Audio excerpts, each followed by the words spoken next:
Welcome into Locked On Knicks. Alex Wolfe and Gavin Schall here. And Gavin, we have 10 interesting stats for players in the rotation. This includes Jericho Sims and Obi Toppin. Now that we're at roughly the halfway point through the season. Yeah, how has Julius Randle turned his season around? Why Jalen Brunson is one of only 6 players in the NBA to hit these elite marks, and how Deuce McBride is impacting the game defensively like no one else in the NBA. All that and more right now on Locked On Knicks. You are Locked On Knicks, your daily New York Knicks podcast, part of the Locked On Podcast Network, your team every day.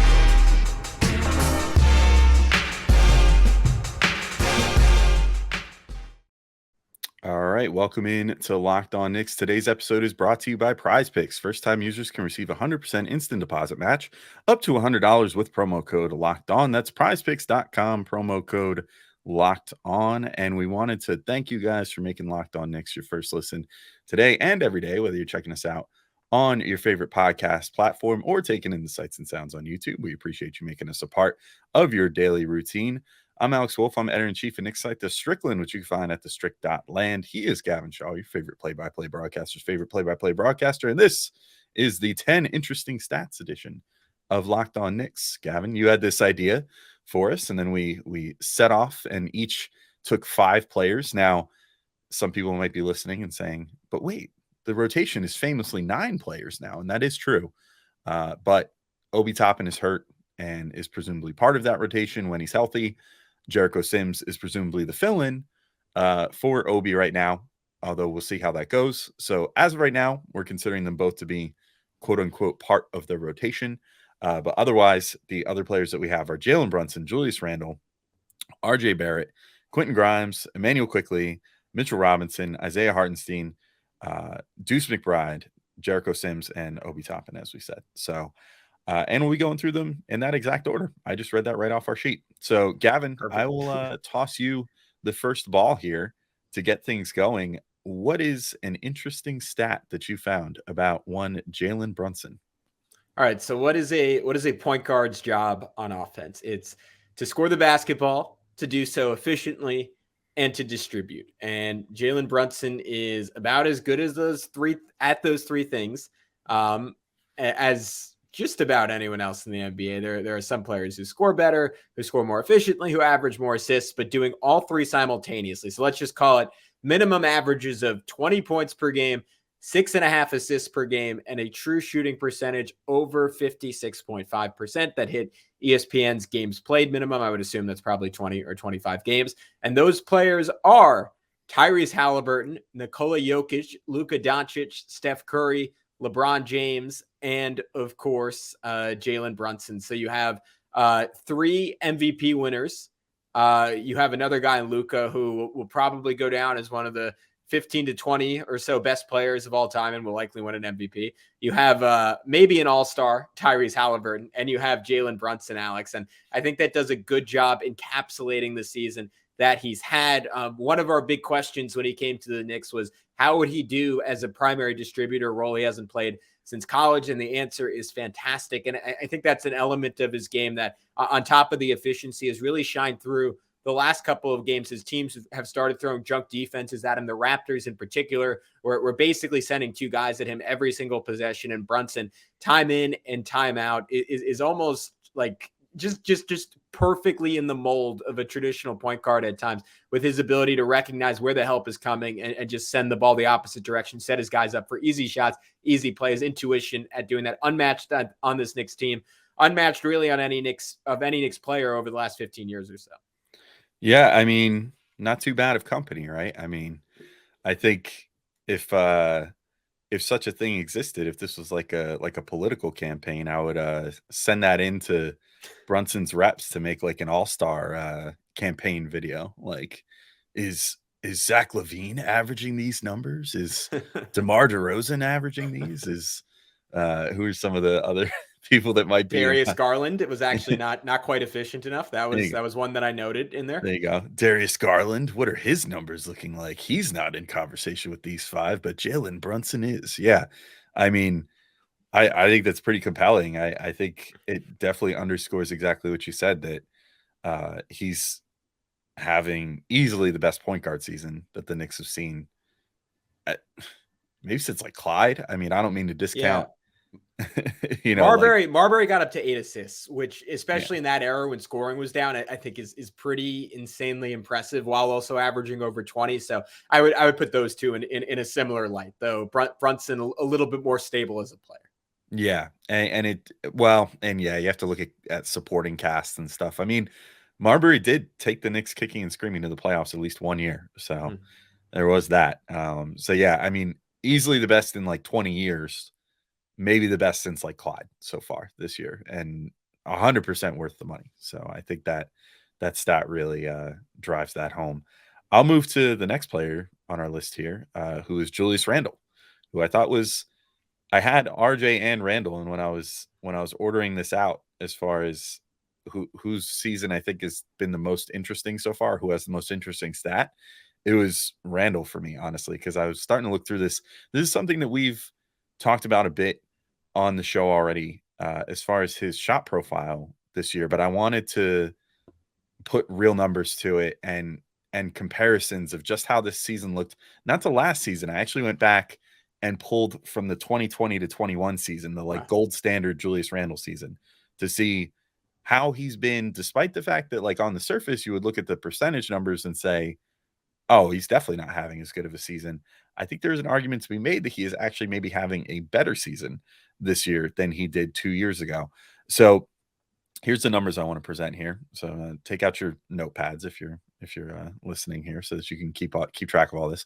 So 2020 to 21, he was averaging 45.5% from the floor overall and 41.1% from three, which we obviously talk about all the time, about how great of a 3-point shooter he was that year and how it was probably due to the empty arenas along with everybody else.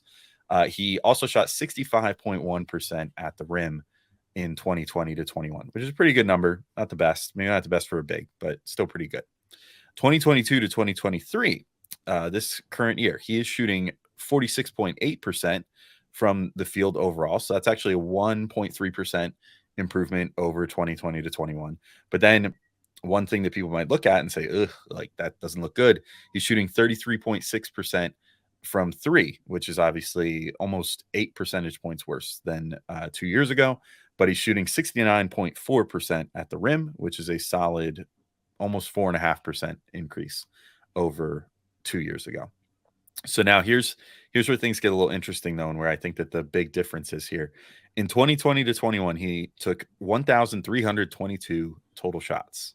Out of those shots, 235 were at the rim, which is 18% of his total takes that year. 422 were from three, which was 32% of his total takes. So a little quick napkin math tells you that 50% of his attempts were from not at the rim twos that year, which we know were mostly his face-up mid-range shots. It was like Carmelo Anthony impersonation. 2020 to 23, this year, he is currently sitting at 566 attempts, 147 of which are at the rim, which is 26% of his total. So that represents a 8% increase from 2 years ago.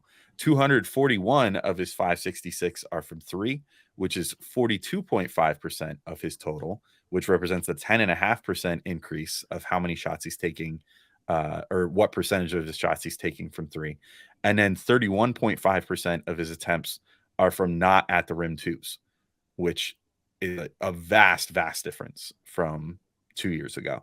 So, Gavin, I think my overall takeaway when looking at that is that even though Randle's technically shooting worse from three this year, shooting, like I said, around 33.5%, his shooting at the rim is improving his overall field goal percentage. And the fact that he is zeroed in on that like James Harden shot profile of only at the rim and only from three and almost nothing in between has not only improved his efficiency, and it also makes it more palatable. Like, look, okay, he's shooting 33.6% from three, but he's not taking that many more threes instead of taking long twos.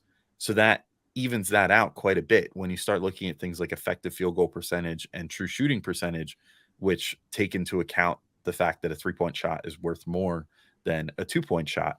But also, I think that it's led to better spacing overall for the Knicks, because instead of him occupying that middle area between the 3-point line and the rim, he's now stretching all the way out, opening up the paint more for guys like RJ, for guys like Brunson, even for Mitch, with getting his offensive rebounds and stuff, offering him more space and less coverage down low. So I think that the benefits are kind of like twofold, threefold, fourfold. I don't know how many folds I got through there, but his shot profile has been super, super helpful for the Knicks this year. And not just in terms of what it's done for him, but also I think what it's done for the team. So that was my big statistical takeaway for Randle so far this year. Yeah, I think it passes the eye test, right? Like he just night in and night out looks to be a much more efficient player. And I think part of that is due to his shot selection, and part of it, I'm going to circle back to my guy, Jalen Brunson, how he's made Julius's life easier. Like I'll just zoom in on one play in that Sixers game. It was, I think, early fourth quarter, maybe late third, but literally all Brunson did was grab the ball, take one hard dribble to the right side. PJ Tucker tilted off of Randle a step, and then Brunson it was kind of, sorry, cover your ears, Alex, for this reference, but Derek Jeter style, like whipped his body around in one motion and just shot the ball back to Randle. PJ was half a step out of position, and credit to Julius this year. As much as he got into great shape for that 2021 season, I think athletically this is the best he's ever looked. And he just zoomed by Tucker, got right to the rim and finished. And at least in his Knicks tenure, we've never seen a Randle this explosive, this good at getting to the basket. And then, to your point, upping that 3-point percentage, like even if you're shooting 34% from three, that is the equivalent of shooting 51% from two. So that is a golden shot every single time he takes it. And the volume's been there, the efficiency's been there. And for the most part, at least the last 15 games or so, he's taken high quality looks. And I think it's impossible to measure how demoralizing it is when Randle just takes crappy shots and tries to shoot over double teams and looks off wide open teammates. It's not just that he's efficient, it's that in taking the right looks, I think everyone is more encouraged to play with him and support him more defensively and just better team morale, which you can't really calculate, but I think it's helping this Knicks team, Alex. So when we come back, I want to hear some RJ Barrett stats from you. But before we get into that, would you mind telling us a little bit about our friends over at PrizePicks? Yeah, well, with all this stats talk, it's perfect time to talk about PrizePicks, because that's like what PrizePicks is all about. It's my new favorite way to play daily fantasy. I really love the system that they offer, which is so different from the daily fantasy games of the past, where you were playing against it was you versus other people. They had all these resources available to them. There was no cap on how many entries you could buy, so you would have one person buy up like 1,000 entries in a 2,000 entry contest and win everything, leaving you with nothing. Just felt a lot like flushing money down the toilet in the early days of daily fantasy. Luckily, PrizePicks has really gotten it down. Let's just say that you want to, let's say you want to, harken back to Gavin's, first stat there and say, hey, you know what? I think that Jalen Brunson is going to have over 20.5 points in this game and over 6.5 assists, because he does that every other night in the NBA this year. Well, you could do that. And you could also bet for Zach Wilson to have under 90 pass yards in any given game. So you can make multi-sport entries, and you can put a whole entry together, and it's just you versus the projected numbers instead of you versus a bunch of, quite frankly, professionals that are spending their whole life trying to learn how to crack the code of this whole thing. It's super easy. You just pick 2 to 6 players, and if they go on to score more or less than their PrizePicks projection, you can win up to 25 times your money on any entry. And it offers projections on any sport that you watch. This includes the NBA, NFL, MLB, NHL, PGA, college football, men's college basketball, women's college basketball, soccer, WNBA, esports, NASCAR, tennis, MMA, boxing, disc golf, Euro basketball, cricket, and more. You can make entries in 60 seconds or less. It really is that easy. And they offer safe and fast withdrawals and are currently operational in over 30 states and Canada. So download the PrizePicks app or go to prizepicks.com to sign up and play daily fantasy sports. First-time users can receive a 100% instant deposit match up to $100 with promo code Locked On. If you deposit $100, PrizePicks will give you $100. If you deposit $50, PrizePicks will give you $50. Don't forget to enter promo code Locked On at sign up for an instant deposit match up to $100. All right, Gavin, and we are back to talk some more interesting stats here. And as it turns out, the way that we formatted the show, I'm up again. So Sorry, I'm taking your turn here. You know what? You put in the Zach Wilson dig without me having to pay you off for it, so you're good. Nobody's got to pay me to take digs on Zach Wilson. I never liked him, but we got anyway. that plus Derek Jeter propaganda. I'm set for the episode. My team has Lindor, so I'm good. I am set. Anyway, so my stuff with RJ, actually, I started pulling these stats the other day. I updated them though. After the Bulls game, I was initially looking this stuff up, and then I updated it to reflect the Sixers game here as well. And just sort of the transformation that we've seen from RJ post December 1st. I wanted to kind of underscore that. So I this is my last really lengthy stat, I promise. So I kind of did the same thing I did with Randle, where I wanted to compare two things to another. But so for the total season so far, these are some stats I pulled from Cleaning the Glass. So I'm going to mention percentiles. This is all versus wings in the NBA, which is RJ's category on Cleaning the Glass. But so currently he's at 15.5 shooting fouled percentage. That's the amount of shot attempts that he gets fouled on. So 15.5%. That places him in the 92nd percentile in the NBA. And if you can believe it, that gets better in a second. He's also at 20.2% on his and one percentage. So the amount of foul attempts that he converts as an and one, that placed him in the 43rd percentile in the NBA for the year so far. Post December 1st, which has been now, I had to set 10 games. It's actually 11 games now because we had one more game. He is at now 16.9% shooting fouled percentage, meaning 17% of the time that he takes a shot attempt, he is drawing a foul. That currently makes him in that time frame since December 1st in the 100th percentile. He is the overall leader in the NBA post December 1st so far in drawing fouls. He also is shooting 30% in and one percentage. So he's converting on 30% of the time that he gets fouled, which now places him post December 1st in the 62nd percentile. He also is getting 6.3 free throw attempts post December 1st per game versus 5.7 year to date. So he's increased that by a little over half of a free throw per game since December 1st compared to his total year average, which of course includes everything post December 1st as well. And then I just figured I would also highlight at the rim, he's shooting pretty much the same 57% for the whole season plus post December 1st, which actually people must be shooting better at the rim in December because it makes him a lower percentile, 29th for the year so far versus 17th since December 1st. But he's shooting 43% from three, which is 83rd percentile post December 1st versus 34% for the whole year, which is 29th percentile. And then his effective field goal percentage is at 48.6% for the entire year, which puts him in the 26th percentile, not too great, but the 53.4th percentile, 53.4 percentage effective field goal percentage, which is the 49th percentile from December 1st on. So Gavin, I haven't used this term in a while, a lot of stat vomit there.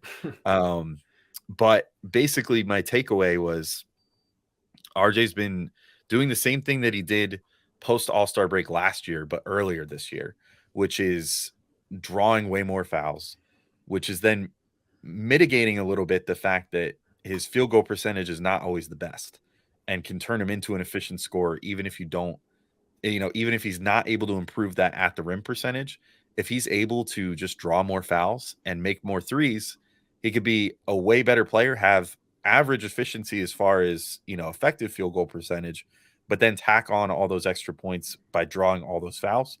So I've really been liking what I've been seeing out of him lately. And I think that we're seeing a great trend in that direction that hopefully continues, where he keeps being able to leverage his ability to get to the rim and maybe not being the most explosive finisher or scorer, but at least being good at drawing contact now and getting something out of every drive that he takes. Yeah, look, his last 10 games now, he's at 25 points, 6 rebounds, 3 assists, 47% from the field, 45% from the 3-point line, 73% from the foul line. Like just a completely different level of efficiency. And we've said it a bunch of times. He just looks like he's moving differently. And I think the stat that you have on him on his foul percentage, his foul drawn percentage, is just pretty ridiculous at this point.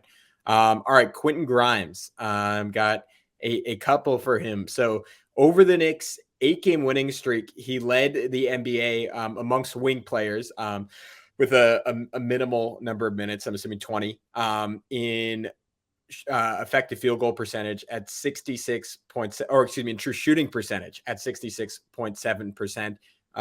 And in December, he was 11th overall amongst non-bigs in the entire NBA. And doing that and going through the list of guys ahead of him, you have a lot of shooting specialists like Buddy Hield, Kevin Huerter, and suffice it to say, Alex, out of the very few players who were more efficient than him last month in terms of non-bigs, he was a better defender than the vast majority. So my point in saying all that is, out of non-star players, like remove your Kawhi Leonards, remove your Paul Georges, there's a case to be made that Quentin Grimes is one of the 5 or so best 3-and-D guys on planet Earth, which is pretty incredible to say.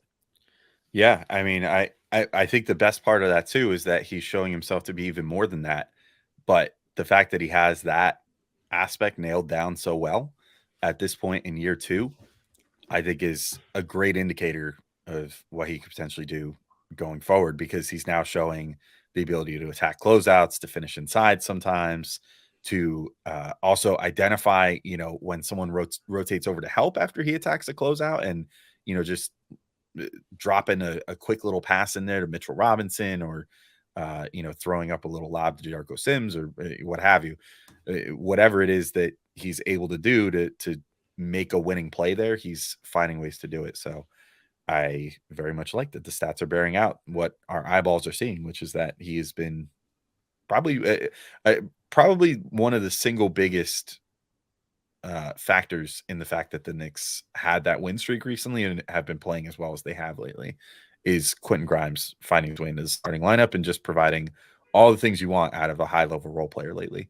But Gavin, if you wanted to bet on some things, maybe not Knicks related, maybe Knicks related too, I don't know, if you wanted to place some bets on even some stat lines and stuff, where might you go to do so? There's only one place, Alex, in the whole wide world that you would go to do that, and that is betonline.net, your number one source for sports betting info, stats, news, and analysis. You can get the latest odds and trends for every professional and amateur league out there, from pro football to college bowl season to basketball and World Cup. We've got it all at betonline.net. If you love sports podcasts, you can even find those at BetOnline as well. We're always the fastest and easiest way to get your betting info. What I go to BetOnline for most often is the night-to-night odds on games. And Alex, I'm seeing the Philadelphia 76ers tomorrow, just 4-point favorites over the Washington Wizards. The Wizards are in disarray. The 76ers are playing as well as anyone in the NBA. That almost seems too easy, but I'm going to take it being easy. I think Joel Embiid, James Harden dominate the Washington Wizards, and they win that game by double digits. So head to the website today if you also want to put some money down, or use your mobile device to learn more. BetOnline, it's where the game starts. All right, and with that, Alex, we are back to wrap this up. Let's go rapid fire back and forth on 7 more Knicks. We both have stats on Emmanuel Quickley, so I'll throw you mine first, and then I'm interested to hear yours. He is 13th in the entire NBA in deflections per 36 minutes, minimum of 30 games played.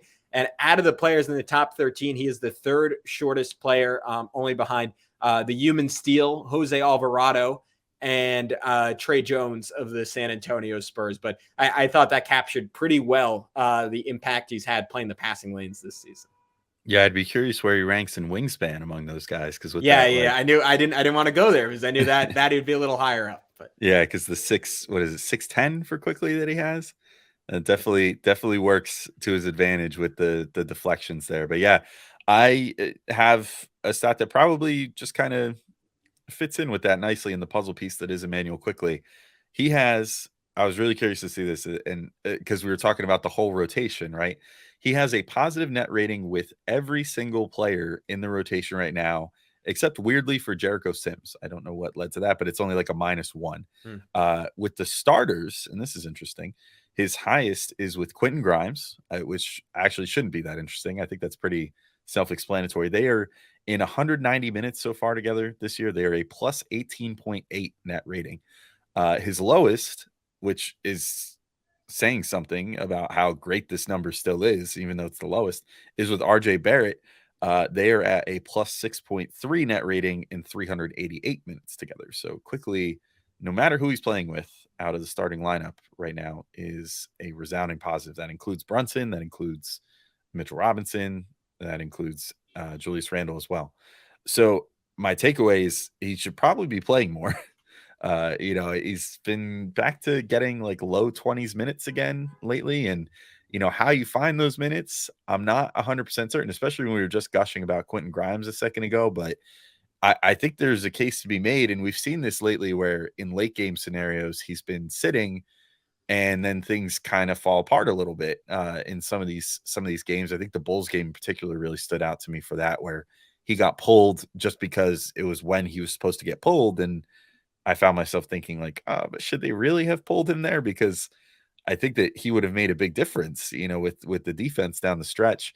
Maybe it means sitting one of Brunson, RJ, or Grimes for some stretches, or maybe even Julius Randle if you want to get crazy and have RJ play the 4 for little stretches there. But I think any given night, there needs to be less of a reluctance from Tibbs to give Quickley some closing minutes on nights when he is at his best, especially now that he's been shooting better, because the things he's bringing in the other aspects of the game, I think, are well worth it.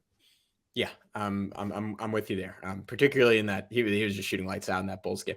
All right, let's pop over to Mitchell Robinson. We'll keep this one short and sweet. If you're a keen listener, I've noted this stat on the podcast before, but it is still true, and I will keep saying it as long as it's true. Mitchell Robinson leads the entire NBA in contested rebound percentage. That means the percentage of rebounds that are contested that he wins, winning 64.9% of them. That is 3.5% ahead of the next highest guy, which is Luke Cornett.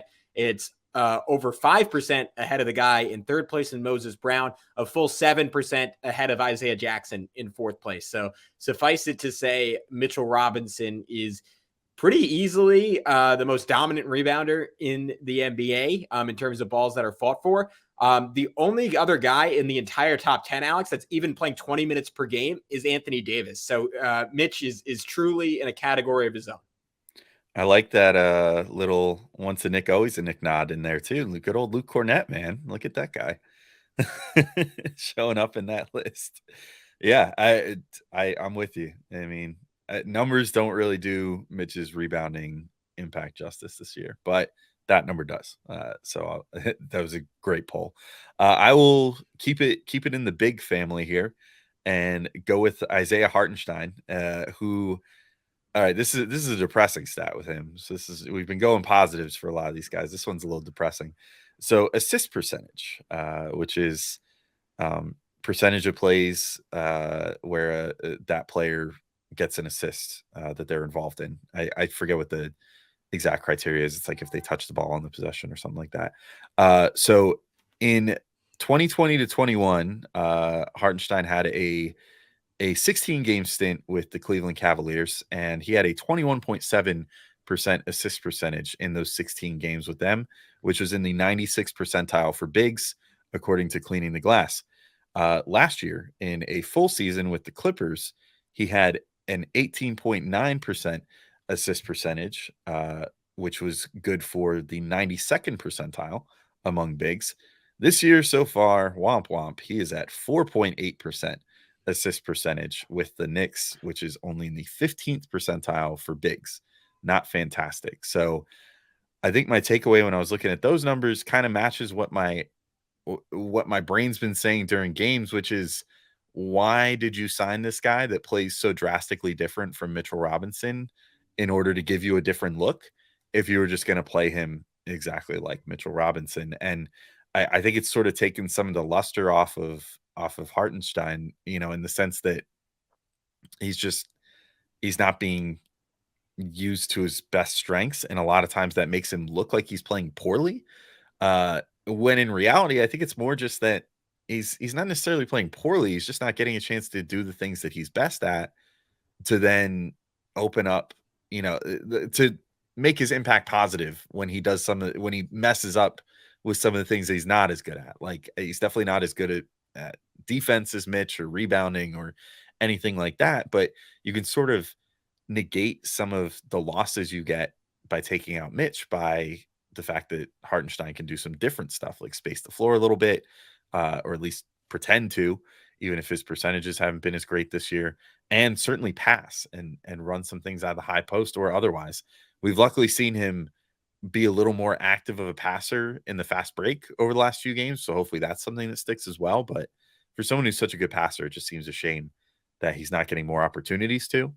And hopefully that can get remedied at some point this year with a little bit of a change in play style for the bench. Yeah, it is malpractice on Tom Thibodeau's part. I'll quote one of my favorite movies, The Other Guys, and Detective Terry Hoyts to sum up this season for him. I'm like a peacock. You got to let me fly.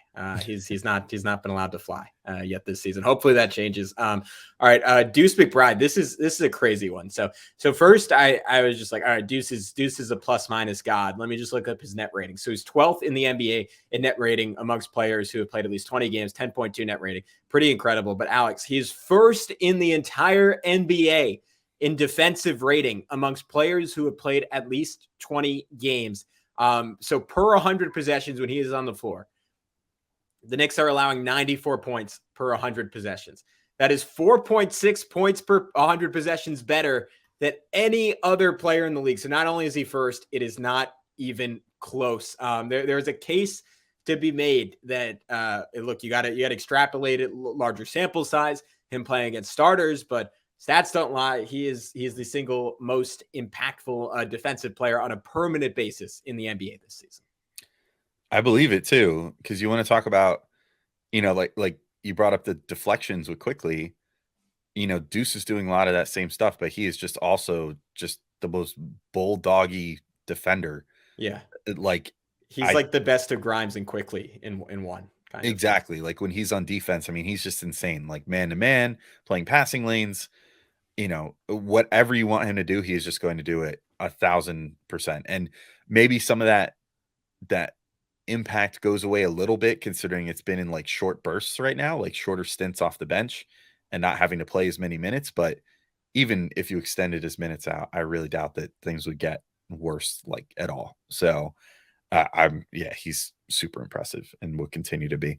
I went with Jericho Sims for the next one before we wrap up with Obi Toppin. And this one, I don't know, maybe kind of a tame stat, but it was just one that I just wanted to look up, honestly. Jericho Sims, 15% offensive rebounding percentage of his team's field goal attempts. So off field goal attempt misses, Jericho Sims corrals 15% of those. That is good for 94th percentile of bigs per cleaning the glass. Just for fun, I also looked up Mitch's because I was like, oh, is Mitch the standard bearer here?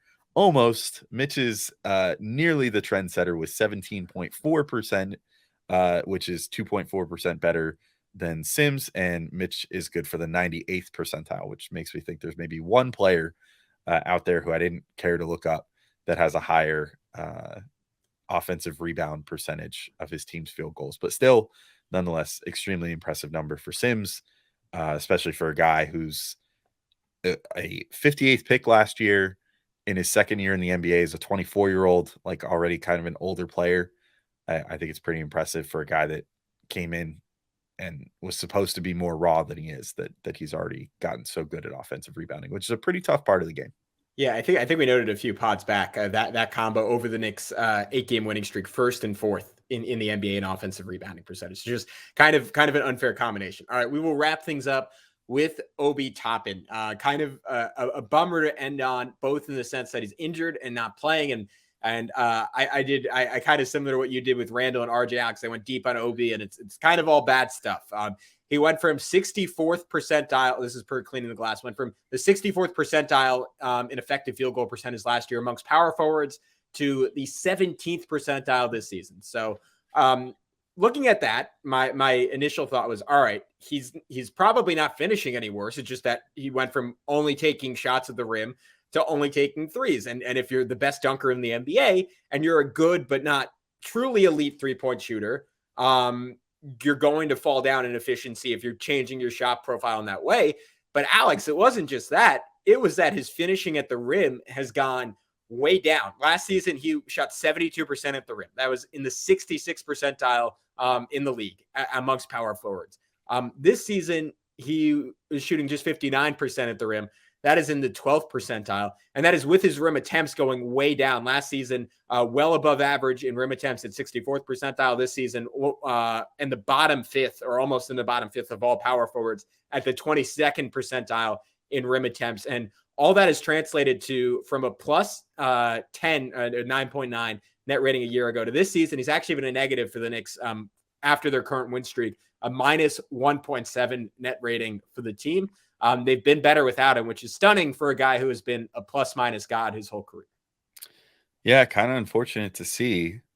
And you wonder too how much of that it could potentially be remedied if he comes back into this environment where the Knicks as an entire team have clearly turned a corner and seem to have, like, Randle, RJ, everybody seems to have their mentality, their games, everything kind of figured out to a T. I think we've seen some interesting positives of the Sims and Hartenstein pairing, but it's certainly imperfect. I still think, it has its intriguing moments, but I think that on paper and potentially in practice, Obi and Hartenstein should still be better. So I'm kind of intrigued to see what's going to happen when Obi comes back from injury, if he's able to just kind of slot right into what the Knicks have going on right now. Also, that if that's still a few weeks away, we could be like ready to fire Tibbs again in 3 weeks, if the Knicks really go on a skid or something. So, maybe he'll come back to the same thing he left and the Knicks will have already had their peak of the season. Who knows?